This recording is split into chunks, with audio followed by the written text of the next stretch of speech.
ఓం శ్రీ మాత్రే నమః. అందరికీ నమస్తే అండి. అందరూ కూడా భగవాన్ అనుగ్రహంతో అందరము బాగుండాలని మనసారా భగవాన్ని ప్రార్థిస్తున్నాను. ఈ రోజున శ్రీ రమణ మహర్షి గారు చెప్పిన బోధనలు గురించైతే విందాము. దానిలో భాగంగా నేనెవడను ఆత్మ విచారణ గురించైతే విందాము. ఆత్మ విచారణకు కావలసిన సాధన సామాగ్రి అన్నమాట. నేనెవడను విచారణ మార్గాన్ని ప్రారంభించే ముందు ప్రాణావలోకనం అవసరం.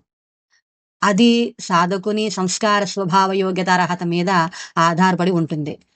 విచారణ మార్గంలో మనసును ఏకాగ్రం చేసే మానసిక శక్తి లేని వారికి ప్రాణావలోకనం చేయుమని సలహా ఇవ్వబడింది. సాక్షి భావన వలన కొంతకాలానికి మనసు స్వాధీనంలోనికి వస్తుంది. నిజం చెప్పాలంటే ముఖ్యంగా అన్వేషణ మార్గంలో నేనెవడను అని ప్రశ్న కన్నా సరియైనది ఆ అన్వేషణలో నేను అనే తలంపు అదే అహంకారం. మనసు ఎక్కడి నుంచి పుట్టుకొస్తోందోనని మనం తెలుసుకోవడానికి ప్రయత్నిస్తాం. ఆ పద్ధతిలో ప్రాణ గమనిక దృఢంగా ఇమిడి ఉంటుంది. మనం ఆలోచన మూలాన్ని గమనించినప్పుడు ప్రాణమూలాన్ని తప్పనిసరిగా గమనించడం జరుగుతుంది. నేను అనే తలంపు వలె ప్రాణం కూడా ఒక చోటు నుండి పుట్టి లేస్తోంది. నేనెవడను అనే విచారణలో నేను అనే తలంపు మూలాన్ని కనుక్కోవడానికి నిజమైన ప్రయత్నమే జరుగుతుంది. నేను దేహం కాదు అనేటువంటి తలంపుల గురించి నువ్వు ఆలోచించవద్దు. నేను అనే తలంపు మూలాన్ని వెదకడం ఇతరుల తలంపును పోగొట్టుకోవడానికి సహాయకారిగా ఉంటుంది.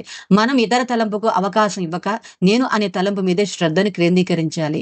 ఈ తలంపు ఎవరికి అని నిజంగా గట్టిగా శ్రద్ధగా ప్రశ్న వేయంతోనే విచారణ జరుగుతుంది. ఈ నేను ఎవరు, దీని మూలమేది అనే విచారణలో నేను అన్ని తలంపుల నుండి విముక్తి పొందుతుంది.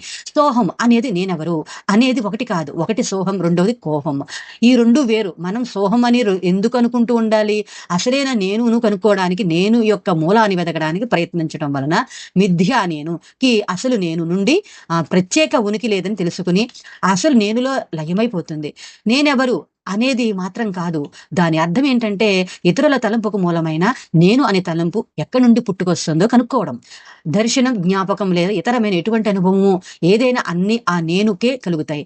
సుషుప్తిలో నీకు అనుభవాలు లేకపోయినప్పటికీ నీవు ఉండటం మాత్రం నిజం. ఇప్పుడు కూడా నువ్వు అలాగే ఉన్నావు. దాన్ని బట్టి చూస్తే నేను అనేది నిరంతరం ఉండేదని, ఇతరుల తలంపులే వచ్చి పోయేవని తెలుస్తుంది. నేనెవరు అనే దానికి అర్థము ఏకాగ్ర చిత్తంతో నేను అనే తలంపుని ఎక్కడి నుండి ఉదయిస్తుందో చూడడం, బహిర్ముఖంగా చూడడానికి బదులు దృష్టి అంతర్ముఖం చేసి నేను అనే తలంపు ఎక్కడ ఉదయిస్తుందో కనుక్కో.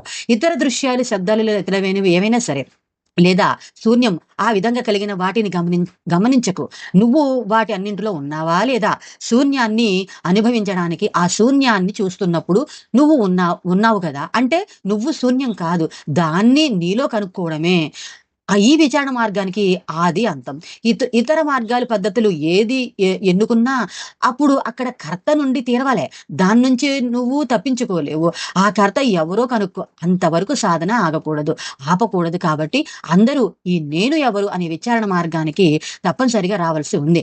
ఈ మార్గంలో ప్రవేశించడానికి ప్రారంభ దశలో ఒక నిశ్చయమైన, నిర్దిష్టమైన, సరైన పద్ధతి అంటూ ఏదీ లేదని నువ్వు ఫిర్యాదు చేస్తూ ఉన్నావు. నీకు నేను అనేది ఉంది కదా, దానిలో విచారణ ప్రారంభించు. ధ్యాన సమయంలో శివోహం మొదలైన సూచనాత్మక జవాబు ఏది ఇవ్వకూడదు. మనసుకు నిజమైన జవాబు దానికదే వస్తుంది. అహంకారం ఇచ్చే ఎటువంటి జవాబు అది సత్యం కాదు. ఇతర మార్గావలంబనకులకు రూఢి అని నిర్ధారణ చేయబడిన సోహం మొదలైన వారికి సహకారులు కావచ్చు, కానీ ఆత్మవిచారణ మార్గంలో కాదు. ఆత్మను తెలుసుకోవడానికి సోహం, శివోహం అని మార్గం కంటే విచారణ మార్గం భిన్నమైనది. నేను ఆత్మజ్ఞానం మీద ఎక్కువ నొక్కి చెప్తూ ఉంటాను. ఎందుకంటే నువ్వు ప్రపంచాన్ని, ఈశ్వరుని అన్వేషించి తెలుసుకునే ముందు నీ గురించి నీకు ఎక్కువ సంబంధం ఉంది కాబట్టి నిన్ను నీవు తెలుసుకో. నువ్వు ఉంటే కదా ఈశ్వరుడు మొదలైనవి ఉండటానికి. సోహం ధ్యానం, అహం బ్రహ్మాస్మి ధ్యానం మొదలైన మానసిక తలంపులు మాత్రమే. కానీ నేను చెప్తూ ఉన్న విచార మార్గము సూటైనది. అది నిశ్చయంగా ఇతర ధ్యాన మార్గముల కంటే ఉత్తమమైంది.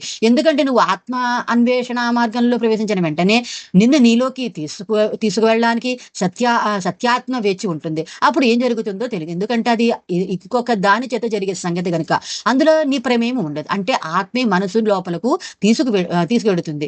అభ్యాసం వల్ల నీకు అభ్యాసంలో శ్రద్ధ నిలకడ కలుగుతుంది. నిరంతరం అభ్యాసం వలన అభ్యాసం అలవాటైపోతుంది అన్నమాట.